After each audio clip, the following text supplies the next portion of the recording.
Ladies and gentlemen, it's the Leaders World. The Leaders World Institute, and brought to you by Leaders World Institute. It is your corner where we talk to leaders and we talk about leaders. Today, we are talking on the topic connecting for influence. And in the studio, I have with me Mr. Dan Caldwell. Mr. Caldwell is founding partner with the prestigious John Maxwell team that is affecting leaders, the lives of leaders all around the globe. He is also teaching faculty member, peer teaching partner, member of the Presidential Advisory Board. He is chairperson of DISC certification branch and a master DISC trainer. He is an executive coach and a sought after keynote speaker. He is a leadership development specialist. Mr. Caldwell has more than 50 years of experience in leadership in the family, at the corporate levels, in his personal life. And today, Mr. Caldwell is here to share with us nuggets of wisdom from his vast repertoire of experience. Sir, you're welcome. Thank you, Susan. So very kind. I wondered as you were making the introduction exactly who you were talking about. I'm not sure that that is me, but thank you for such a kind introduction, and hello to all of your guests today. Thank you so much, sir. I meant it from my heart, and we both know it's true and it's real. Thank you. And by the way, call me Dan. Mr. Caldwell sounds so formal, and I want to be your friend, and I want to talk to the people on the call today as your friend. Thank you so much. Thank you, Dan. So with us in the studio, ladies and gentlemen, we have Dan here who is going to share with us all these nuggets of wisdom on how to connect for influence. Ladies and gentlemen, we also have with us in the studio Ms. Debbarman. Ms. Debbarman is an executive and leadership coach. She is an international speaker at leadership and business forums. She was an associate partner and a business leader in IBM. With more than 2 decades of corporate experience with IBM, presently she coaches leaders around the globe.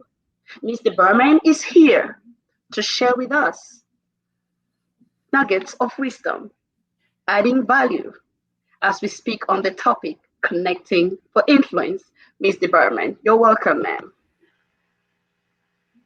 Thank you so much. So, if Mr. Caldwell is going to be Dan, how can I be Miss Debbarman? Oh my goodness! So is that how you both are going to play me today? Okay. All right. So I was just thinking, by the way, Dan, I have to get used to this. I'm telling you, I have to get used to this. Okay. So, but I like it. I love it. So Dan, I was just thinking, is it really possible to have influence with everybody? I'm sorry, I couldn't understand the question. Is it possible to have influence with everybody you meet? It is possible. It is probable, but it is all dependent on the definition of influence. Different people have different definitions, and a wrong definition will lead to a wrong destination. Oh my goodness. And so it's important that we understand. See, what creates influence is not our definition of influence, but what the other person's definition of influence is.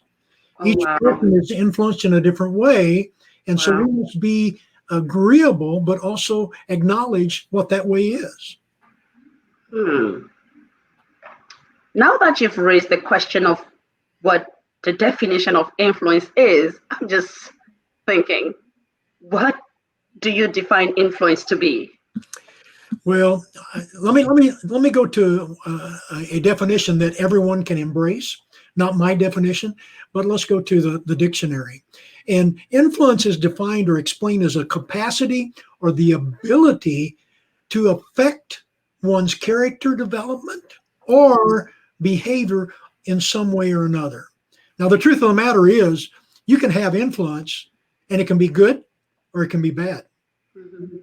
Even if you have influence, influence only comes by permission. And I can Wow. talk about the different levels. There are at least 5 levels of permission and influence, and each one of those are something that's a little different. So all of those are capable of bringing change, but the different levels of influence are, again, totally dependent on the level of access that you're allowed into a person's life. And Wow. you don't get to make that decision. They make Mhm. the decision for you. Wow. Wow. You don't get to make that decision. They make the decision for you. And we're definitely going to come back on that, and we'll have more from Miss Paramita when we also come back. For your corporate and personal needs. Leaders World Institute, changing lives, one leader at a time.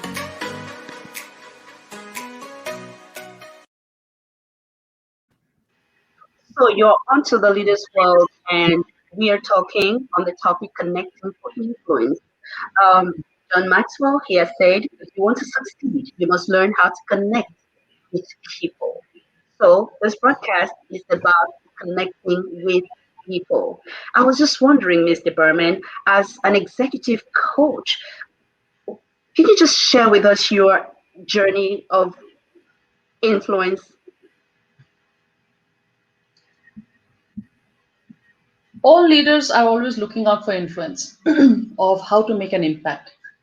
And one of the things which I always keep on asking is when people say, how can I be a person of influence? How can I have followers? My first question is, what is it that you want? And then come to the why. Even before the why, what is it? What do you want? And second is, why do you want it? So once the why and the what is clear, then the question comes about where do you want to be a person of influence? And that is only after that you decide of how would you become a person of influence and when. So that would be typically a journey of influence for a person rather than just thinking that, okay, influence is about having followers and having people following me on social media and having likes. The first question somebody needs to ask is, what is it? What is influence according to me? And why do I want to be influential? Once the intention is clear, then influence becomes easy. So the why and the what have to be very clear. The Absolutely. why and the what of influence have to be clear. So if you're watching us and you're taking your notes, you want to write that down. Your why and your what has to be very clear. And there is something Dan said which stuck with me. He talked about levels of influence and that the people have to give you the permission to have influence with them. And I'm like, wait. I don't know if I've heard that before. Does the boss need permission to influence the employee? Maybe I'm opening us to that conversation on the 5 levels of permission you were talking about. You know, there are actually 5. There may be more. I've just identified 5. Okay. So one of them is permissional. You have permissional influence, and that basically says I'm the boss, I'm the overseer, I'm the pastor, I'm the one that's in charge. Maybe I'm the father or the parent, and so I have positional influence because of a title or because I'm in a position, and that actually operates on rights. I have certain rights, Ooh. operate on rights. The second level is actually permission. And permission, first is positional, second is permission. And I don't have any titles above me. I don't have any titles around me or behind my name, but we've developed some level of relationship. And the relationship over time, we've had some shared life experiences. I know you, you know me, I know your family, you know my family. We have some shared life experiences. And so we don't even have full conversations. We talk about, do you remember when? And our minds both go to the same place. And we don't even have to talk about the details. But this reminds me of that. And so we have a common ground and a shared experience, and we communicate in thoughts. And we Mhm. communicate in full words. That's permissional. And that, please, that's a powerful place to be. But understanding that other people give me permission to their life. I can't make them give me permission. But Mhm. permission comes out of, I told you the other one was based on rights. This one's based on relationship. Right. The third Right. one is production. Mhm. This is a place where you have influence because of what you do and what you've done and what you are doing. When I was in corporate America, it was a state before. I really do believe this. I'm a person of faith, so let me just be real clear about that. I really believe that I was in that position because of the favor of the Lord. But the things that I've been able to accomplish because of my skills, again, and the gifting of God, caused me to move through the production part in 5 years from a street salesperson to a district sales manager, regional sales manager, general sales manager, general vice president of sales, vice president of sales marketing, vice president of merchandising, to a senior VP, all within a 5-year period, which is just unheard of. But Mhm. because of what I was able to do and had accomplished. And so at the production level, it's about results.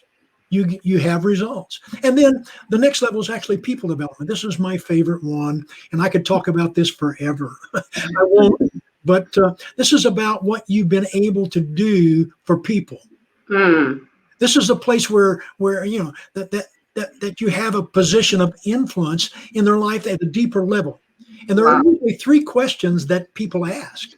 And I'm borrowing these from John Maxwell. But do you like me? Can I trust you? And will you help me? And the bottom line is, can you help me has already been established at this particular level. It's people development. And so, I'm sorry. I'm taking down notes. The first question was, do you like me? The right, second was, can I trust you? right, And the third question, was, will you help me? oh, Will you help me? And maybe you can even frame it with, can you help me? Well, can the truth of the matter is, I think that's probably already been established, or we wouldn't be in the people development business. They feel like that you can help them, right, right, or they wouldn't be moving along there. right. Now, I really do love this. I love teaching and training and preaching and ministering and speaking and mentoring and coaching and encouraging others. That's my sweet spot. That's what fuels my tank and gives me energy. And so I made a covenant with the Lord a long time ago when I was a very young man, that if I ever had an opportunity to speak life into people and encourage them and Yes, support them, that I would do that at every opportunity. And it's just a part of me fulfilling that. At this level, it's about reproduction. reproduction. Yeah, Right. we reproduce who we are. We don't Mm. produce what we say. Mm-hmm. We reproduce who we are because, we become the model. Okay. And if you become the model, the question is, what do you model that others can attach themselves to and become? The final one is actually what I refer to as possessing. All of these were P words, by the way. And so I possess, and that's just the way my mind works. So please excuse me, but it's It's wonderful. It helps us learn better. okay. It's about possessing, and Paul says. Again, I'm talking about the scripture. Paul says, I have not apprehended, but this one thing I do. Forgetting those things which are behind, reaching for those things that are ahead. There are 3 important words there. This is part of the possessing, I think. And one of those is forgetting. Forgetting my past, forgetting my failures, forgetting about my shortcomings, forgetting about my miscues. It's not a failure if you learn from it. It's a learning experience. Okay. Experience is not the best teacher, but evaluated experience is. Definitely. Definitely. Possessing, before we round up on these 5 levels of influence, possessing, I don't think I got that very well. I got the other 4. And possessing, you talked about forgetting what's in the past. So can you explain possessing a little further, please? Yeah, sure. Possessing really is about forgetting, reaching, and moving forward and upward. And so Wow. when you possess, here's what you need to know when you possess. Possession's about respect. You've earned respect and you have influence with people because of the respect. And here's the problem with possessing. You never really possess it.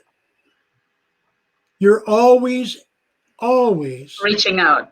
reaching out, reaching up, learning and growing and developing. And because of our humanity, we're all subject to dysfunction, and because Right. of our humanity, we may mess things up, we may hurt people, not intentionally, but at the place of possessing, it's a constant battle to earn that multiple times every day, maybe multiple times within hours. But and the big problem with the possession is we never stay there. We keep growing. We keep growing. Let me say it this way. I'm going to lean in so everybody can hear what I'm saying. The day that I die and leave this planet, I'm still going to be learning. I'm still going to be growing. I'm still going to be sowing seeds in someone's life. I don't ever want to stop learning, and I don't ever want to stop growing myself, because I can't move to the highest level of influence unless I'm doing that personally. Wow, wow, wow. So we keep on reaching out and earning that respect, and it's not a static place. It's a place where we keep on moving and we keep on growing. Ladies and gentlemen, you're onto the Leaders World, and it's brought to you by Leaders World Institute. And in the studio, I have Dan with me.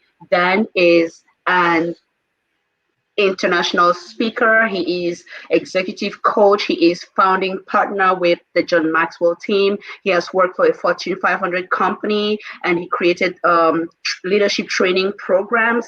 And I also have with me, with us this hour, we have Miss Debbarman, Paramita. We have Paramita is here with us.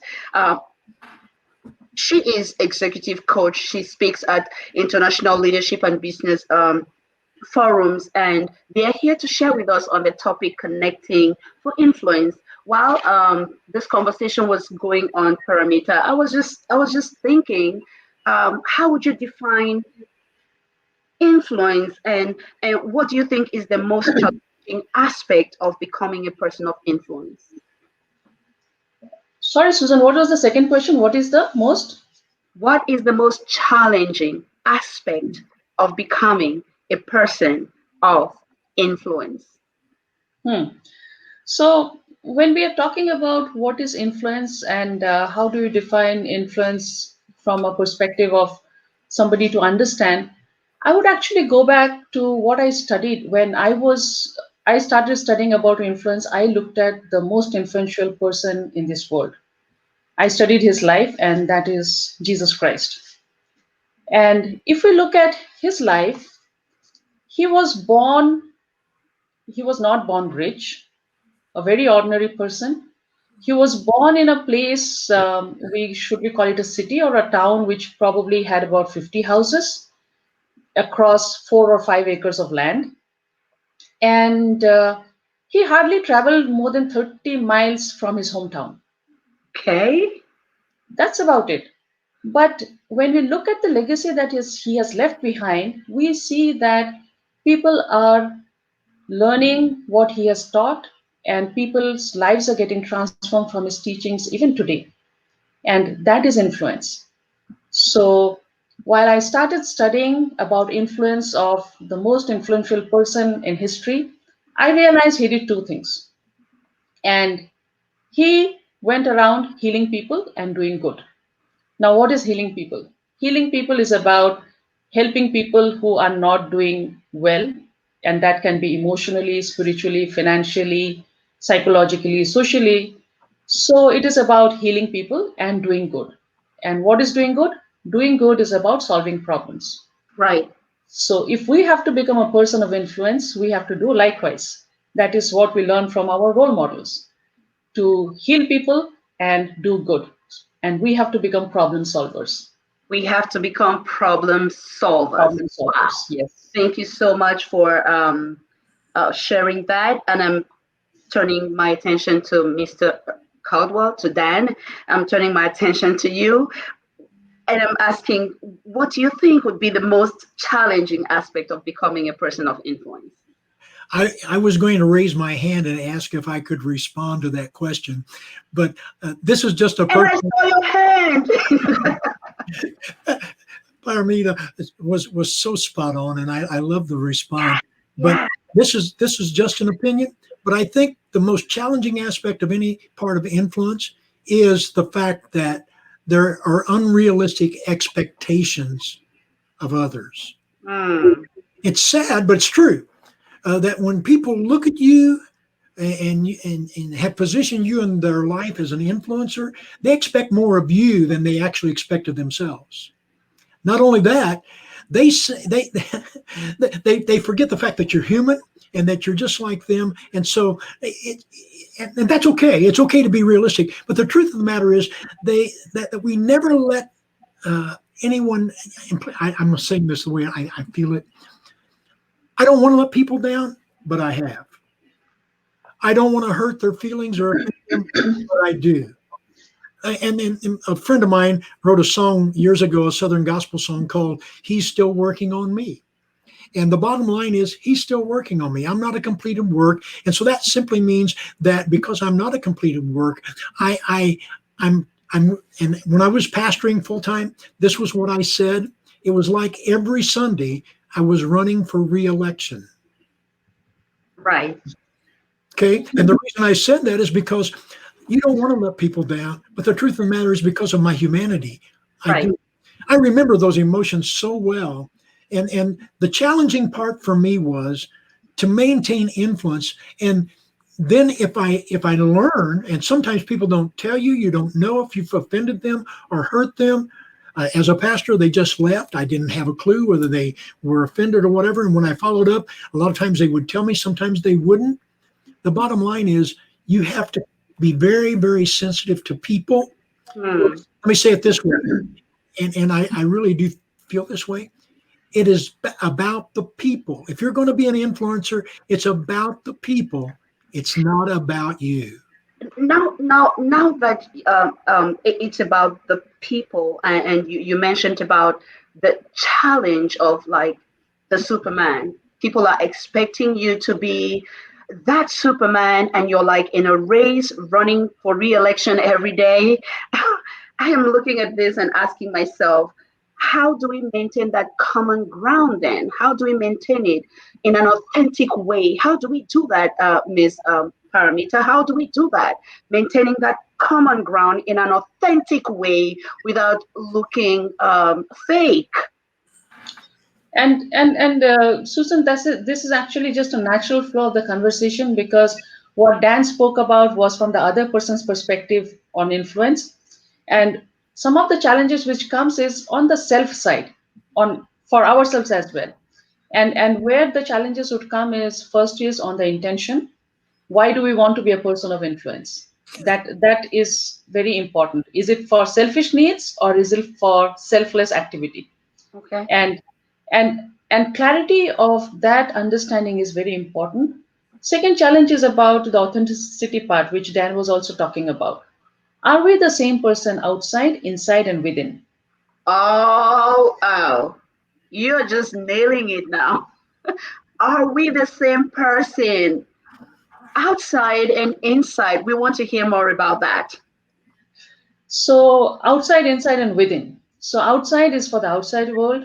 Are we the same person inside? That means what we project about ourselves to the outside world, is it the same for our family and our loved ones? Okay. Are we the same outside and inside? And what about within?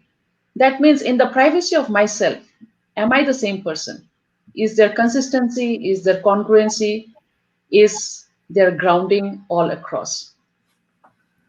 And then on the third element, when I would talk about authenticity, is about also integrity of walking the talk and talking the walk. Mm-hmm. So once somebody looks at what Dan spoke about expectations from the other side as well as looking at ourselves, then we can only talk about common ground. Thank you so much. So we'll come back to talk more about common ground. We need to come back there, but I'll be looking at picking up from your conversation. You talked about that congruency, that consistency, and also asking ourselves, are we doing this in a selfless way, or is it for selfish reasons? And you brought us back to the why of why we want to be influential. Is it for us or for the people? And you talked about being the same person inside and outside. Sir, then I'm coming back to the same question. How do we maintain common ground in an authentic way? We are talking about connecting for influence. Well, my favorite book says not to think more highly of ourselves than we ought. And so, understanding that, it goes back to what Parmita said, and that is we're the same on the outside as we are on the inside. And what's Hmm. on the inside, honestly, what's on the inside manifests on the outside, whether we think it does or not. And so sometimes we're one way on the outside and we're a different way on the inside. I really believe that the way you go about this is critically important, and remain humble, remain sensitive, and it's still for me it's still about the people. it's Yes. it's still about serving them. And the question is, why did you do this in the first place? Why do you want to do this in the first place?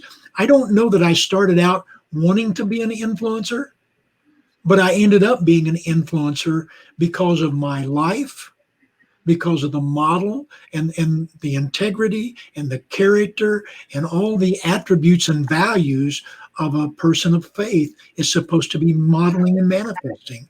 And so, with that in mind, uh, I, I'm going to say this just the way it is. I oversee churches and oversee pastors and leaders. Yes. The first person that I interview whenever I go into a church to consult or do other things is not the pastor. The first person I talk to is his wife or her husband. Oh, And wow. then I talk to the children. You know why? Because they will tell me the truth. The pastor may embellish, and please, I'm not disrespecting pastors. They want to give you the good side. But you can't serve and you can't help and you have no influence with those people if you're not able to serve them where they are. Influence is about serving the people. And again, I said it, I'll say it again. It's about the people and serving them where they are, not where you are. Wow. Wow. It's about serving the people where they are and not where you are. So that's bringing me to think that even when you ask those questions from the wife and the children, it's not because you're trying to not serve that pastor. You're looking for ways to serve them where they are. At a higher level. Okay, I, so it's not superficial. It's not window dressing. It's not plagiarism. It's like we want to serve you, and we really do want you to be the best version of yourself that you can be. I will only have influence with you when you allow me that kind of access to your life and to your family. wow, wow, wow. So, I'm talking to you, Dan. From a previous conversation I had with you, you mentioned something about you needing to have influence with somebody who also has influence with you, and that it creates a better harmony. And I was thinking, is it possible for an employee to have influence with their boss? Because many of us have looked at influence from the top down perspective. Your thoughts on that, sir? I think it's very possible. I think it's very doable. And again, it has to do with the attitude and the mindset. Okay, is it really about you? And please, there are employees. There are also leaders in churches and other places that it's all about them. Until it becomes about the people, until it becomes about serving them, you're not influencing in the way that God has designed for us to influence. Jesus was a divine influencer, Hmm. and he influenced everyone he came in contact with. But he influenced them as they gave him access. Could he have mandated it? Absolutely. But did he? No, he did not. When they allowed him access, his influence changed their lives. And so I believe that anyone from any position can speak to leadership. Did he cast anybody out? Did he keep anybody from addressing him or coming close to him? No. In fact, he said, "Suffer the little children to come unto me, and don't forbid them, for such is the kingdom of God. So it was about everyone. He was not exclusive at all. He was very inclusive. And so in order to influence the way God's designed, yes, you can influence up to the leaders. I had people work for me in corporate America that had definite influence. And they would bring me their thoughts and ideas. And the first thing I didn't do was to shoot it down, but listened, not to respond, but listen to hear what they had to say. Listening, not to respond, but listening because you want to hear what they have to say. When we come back, our guests, Dan and Paramita, they are people that have a heart to add value. That's the only reason why they are here with me at this time. Trust me on that. They want to reach out to people. They want to make somebody's life better. That's why they are here. And there is this thread that has been running in this conversation, the thread of the people giving the leader permission to have influence with them. And I've been thinking, if we have people who are listening and they're wondering, how can I make myself the kind of person that the leader can have influence with me? Because some of us are leaders, and well, there is a school of thought that all of us are leaders in one way or the other. So how can I make myself the kind of person that people of value can have influence with me so that my life can be influenced at a higher level? When we come back, that conversation will kick off on that note. For your corporate and personal needs. Leaders World Institute, changing lives, one leader at a time.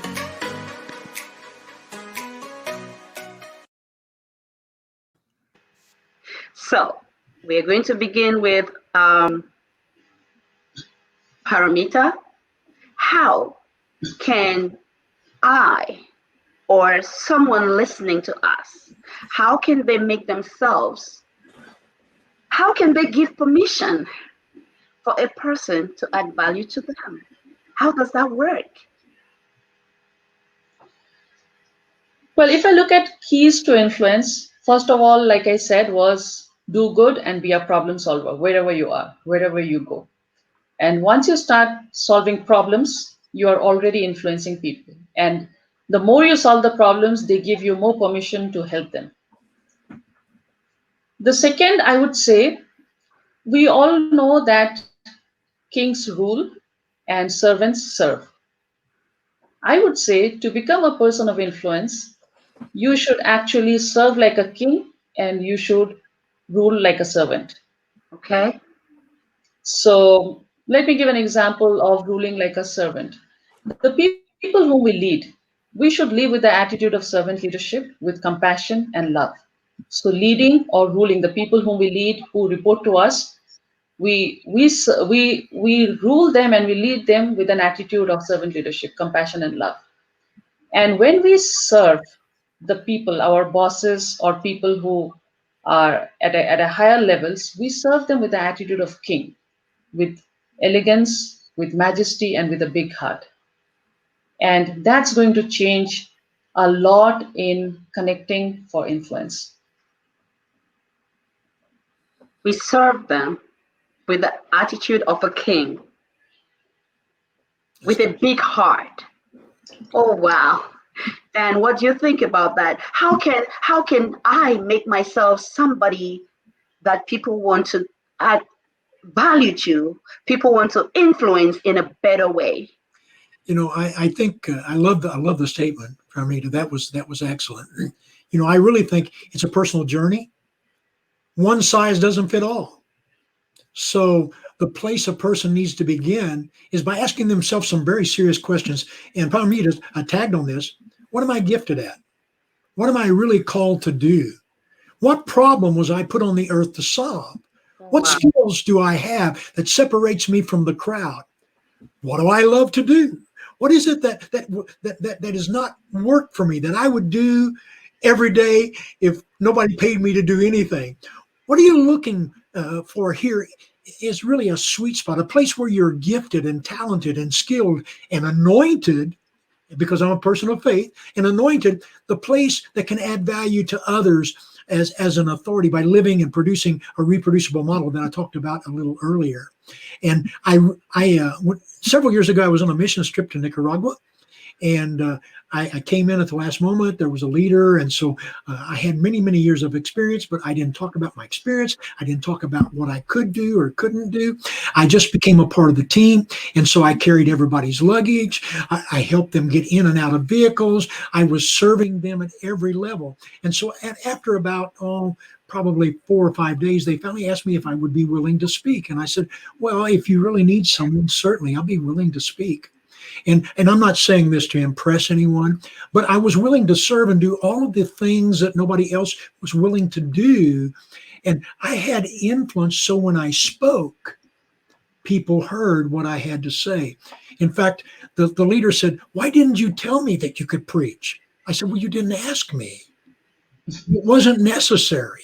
I was here to serve. I wasn't here to preach. I wasn't here to be in front of the spotlight. I was here to serve you and the people of this country. So for me personally, I believe it's important that we understand that one size doesn't fit all. We all find our way to it by the gifting and the talent and the skills that we have. Wow, wow, wow. Becoming a person of influence, becoming somebody that people can add value to you.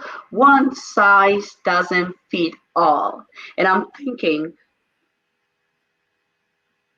influence goes with inspiring people. Your thoughts on that, Paramita?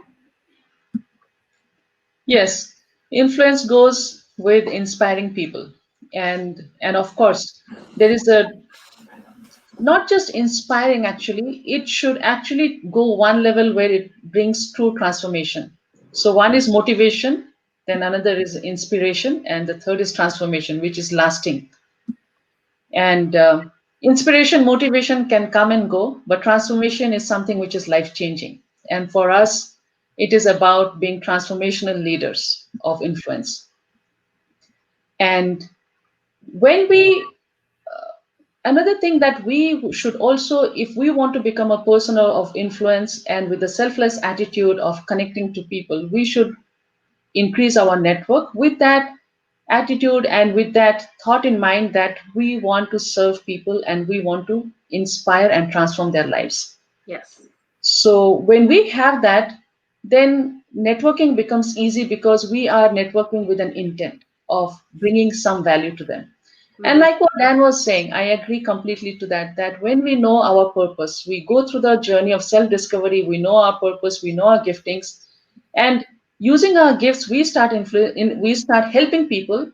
I say influence is a byproduct of that. Influence, becoming a person of influence is a natural byproduct of what we do. Okay.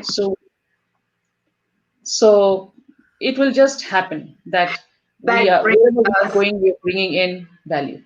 That brings us full circle to where you started, Paramita. You talked about the why and the what. You talked about we needing to know our why and we needing to know our what. And I'm looking at your the points you gave us, and the 3 words are standing out: motivate, inspire, and transform. Dan, you have your founding partner with John Maxwell team, and I know because I'm certified with the John Maxwell team, I know about the country transformations that have been going on. Do you want to talk a little bit about your influence on these journeys, motivating, inspiring, and transforming? Paramita said that the other two, if I heard you well, Paramita, you said the other two might fade, but transformation lasts forever. Dan? Yes, thank you, Susan. I would love to talk about that. My wife and I both have had the blessing of traveling with John to other countries that have asked him to come in and do transformation. And the statement is, transformation begins in me. No Oh, matter what wow. the language is, transformation has to begin in you. Wow. The first trip I made was with John was to Guatemala, and in 4 days' time, we had access and had taught out of the 8 mountains of influence, and some say there are 7, but there are actually 8 mountains of influence. We had connected with over 18,000 people and Wow. taught them and trained them. Now, I didn't do that by myself, obviously. There were other members of the team that were there. Then we went to Paraguay and we connected with 20,000 leaders. Wow. Same mountains of influence. Then we went to Costa Rica and we connected with another 19,000 leaders there. Now, Wow. here's the bottom line of what happened. We were teaching values, Yes. value roundtables. And so our world is deficient in the area of values. I will tell you, I went because I've traveled nationally and internationally. I went thinking, man, I'm going to have a tremendous impact. And I have to tell you, it was one of the most humbling experiences of my life. Wow. Knowing that I had touched, please, I've always, when I pastored, I wanted to be able to change my city. I wanted to be able to have an impact on my state. To think about having an impact on the nation I lived in was just out of sight, out of mind. But to travel to one of these other nations and transformation beginning in me, and to know when I was in Guatemala, it started out, the trip started, the transformation table started out in the presidential palace. It was on national TV, televised to the nation. When we ended that, it ended on national TV and it was televised to the nation in the stadium. Wow. Then within 4 months, the president of Guatemala had went on national TV to declare that Guatemala now belongs to Jesus Christo, or Jesus Christ. Oh, wow. Predominantly, and please, I'm not finding fault with anyone's faith or belief, but predominantly a Catholic nation that it belonged to Jesus Christ. That's transformation. Now I can absolutely say I had a small part of transforming a nation, not just transforming a city. Right, right. Wow, wow, wow. But it all begins with me. It begins with me. It starts with me. It starts with me. And I'll just talk about my roots. I am alumnus of Haggai Institute, and Miss Debbarman Paramita, you are a trainer for Haggai Institute. Talk about transformation. Your experience with what's happening in the lives of people. Do you want to talk about that? It's actually it's the inner joy which comes with self-transformation and that reflecting in the transformation of the lives of others. And when you spoke about common ground, that is the whole thing about establishing common grounds so that we can connect to people and we can impact lives, which changes their lives forever. Right. And when their lives change, our lives change too, and it gives us that motivation to go forward. So it's a cycle. It's a cycle. Once we influence, we get motivated to do more and influence more lives, and that is how influence spreads. Wow. Wow. Thank you so much. So while this conversation is going on and I'm listening to both of you, another thread is running in my brain. That's values-based leadership, values-based influence. Dan, do you want to just throw light on that? Yeah, John has just written a new book, and it was released last week called "Change Your World." And there's a movement I afoot. got my copy. Great, super. It's a great book, but there's a movement afoot to begin value-based roundtables, Yes. virtually or in person, depending on your capabilities and the people that you have. But it's called Change Your World. And so you can go to changeyourworld.com and find all the information on that. When I said movement, I really feel like that's what it is, because once we have enough people looking at value-based ideas, thoughts, concepts, we've not taught values, at least in the United States, for many, many years. I've watched and been a participant to see what happens when we taught values in other nations and what happened within those nations in the change that came about. I feel like this is a movement that can be internationally and globally influencing the values within our world, not just within a country or a nation, but within our world. That will make a difference. And that transformation has to begin first in me before it goes anyplace else. Wow. Wow. Paramita, do you just want to speak on that? Values-based influence. How does that work? Like Danny's saying, it's like there is a scarcity of this kind of influence in the world. How can we evoke that? How does it work? Is it really possible, Paramita? Yes, of course, it's possible, and it starts from the people who want to influence. It starts from us. When we are clear about our values and we demonstrate who we are, and like I said, inside, outside, within, and that is the starting point. Mm-hmm. And when people talk about values, it can get relative as well. For example, okay, values and beliefs can be empowering, can be disempowering.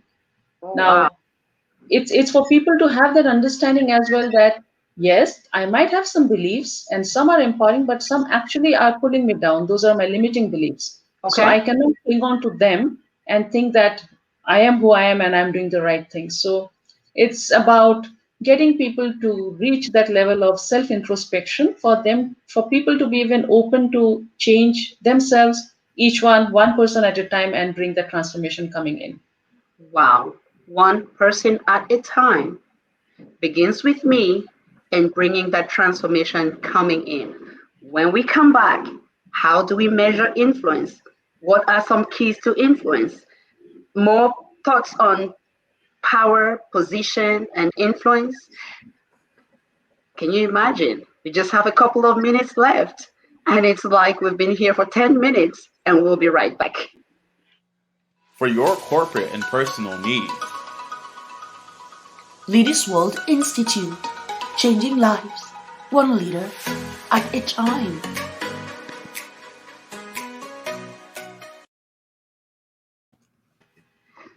Ladies and gentlemen, thank you so much for joining us. This is The Leaders World. It's brought to you by Leaders World Institute. Leaders World Institute builds, equips, and trains leaders for excellence in the marketplace and in the ministry. With us in the studio, we're talking on the topic connecting for influence.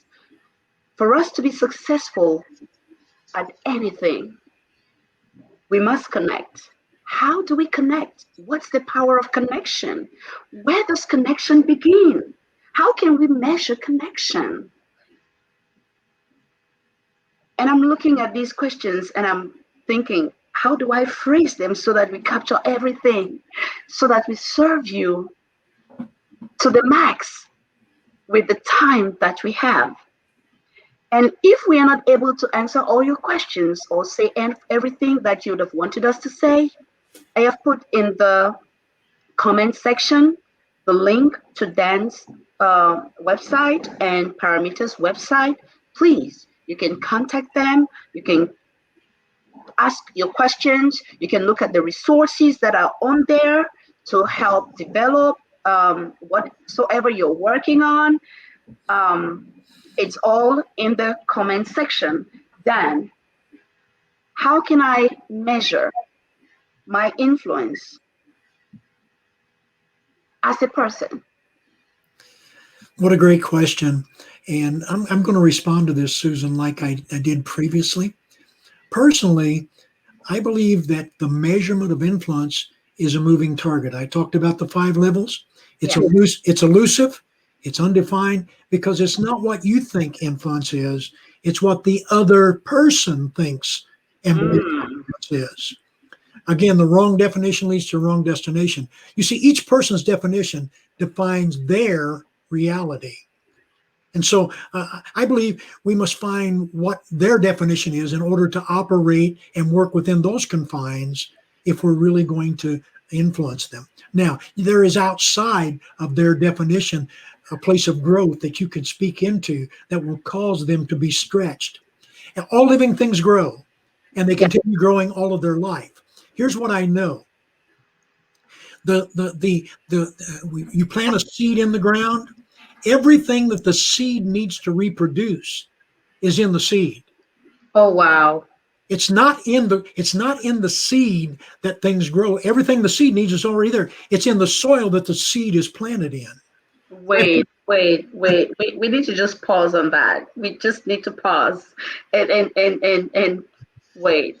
Do you want to say that all over? Like, what do you mean? What I mean is real simple. You plant the seed in the ground. Everything the seed needs to reproduce is already in the seed. The secret's not in the seed. The secret's in the soil that the seed is planted in. And so, depending on the soil you plant, my favorite book talks about some falling by the wayside, some on stony ground, some in the thorns and the thistles, but some fell among good ground. And so the seed already has everything it needs to reproduce. It's Right. the ground that it's sown into, not thrown into, but sown into, that really makes the difference in the harvest that you'll reap. And so when you're looking at measuring influence, Yes. where did you sow the seed? In what soil did you sow the seed in order to produce some 30, some 60, some 100-fold? There will be a harvest of some kind, but do you just want 30-fold or do you want 100-fold? Oh wow. Oh wow. When you're looking at reaping a harvest of influence, where did you sow? Wow. Because there's definitely going to be a harvest of some kind, but where did you sow? Wow. Thank you. We are just going to reflect on this for a long time. Thank you so much, Dan. Once again, we are saying thank you for coming on the show. Paramita, you are a person of faith. We are talking about finding common ground. We are talking about um, building connections. We are talking about having influence with people. Um, from the biblical perspective, your thoughts? From the biblical perspective, like I said, I studied the most influential person on earth, and I learned from him how he executed influence and what he did.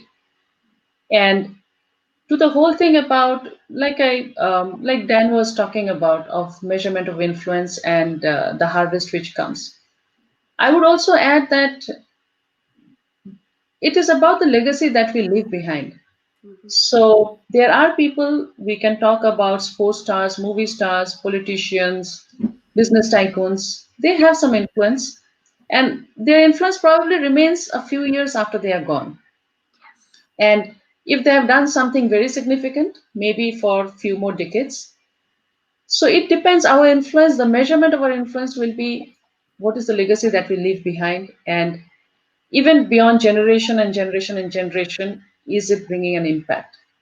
And that is what we see from the life of Jesus Christ. And we see right now that his teachings are transforming lives even to this day, and it is exponentially growing. And what is the reason? It's the spread of influence. And it's like what Dan was saying about the harvest that is coming. And when we look at it, then we realize that when we are talking about measuring influence, that probably is something that we can't even measure, because it's about the legacy that we are leaving behind. Oh wow. Oh wow. Wow. It's something that we can't even measure because it's about the legacy. Like we can't even know how far this video will go. We can't even know how many people will use these principles that are being expounded here to better their lives. Wow. Um, And Dan, we don't even know how many years from now. and we don't even know how many years from now, maybe we'll all be gone, and it's still being used, and people's lives are being touched. Dan, your perspective from the Bible point of view. Well, I totally agree that Jesus was the best model we'll ever have for influence. Okay. I'm a disc trainer and a master trainer and teacher, and Jesus, and I could go through and give you a dissertation about that, but Jesus modeled all the different communication styles depending on who he was speaking to. Wait, really? Absolutely, he did. Oh, wow. Think about it. When he was in the temple and he threw them out, the money changers, was what mode was he in? He was in D mode. Out of here. Okay.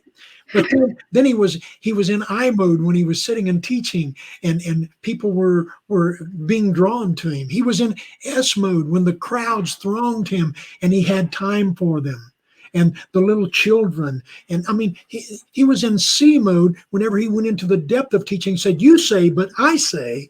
Mm-hmm. He was bringing all that together. So let me just say this: he was the best example of influence that we will ever have. And here's something that Parmita said that is so key to what we're talking about today, and that is that his influence has remained even though he is not physically with us any longer. The word has been shut up in our hearts and been shed abroad in our hearts that brings illumination and light to his legacy. Let me say it this way: we are all a part of his influence and his legacy in our lives. Yes. We're carrying on his legacy by sharing the message of hope that he's given Wow. us. Wow. Wow. Wow. It's all about the people. It's all about what the people want. How can we capture people's interests? Dan. Well, I think this is just a personal opinion. I think we capture people's interest just by being who we really are. Oh. Don't try to put on any airs. Don't try to be something that you're not. Here's what I know: you're gloriously and wonderfully made, according to my favorite book.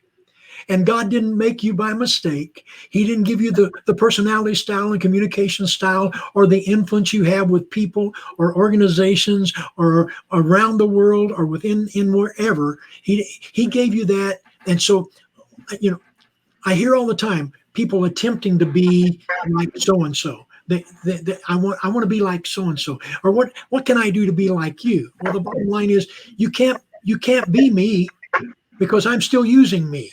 Okay, and so since I'm still using me, you need to be you. And so now I love. So you are not available.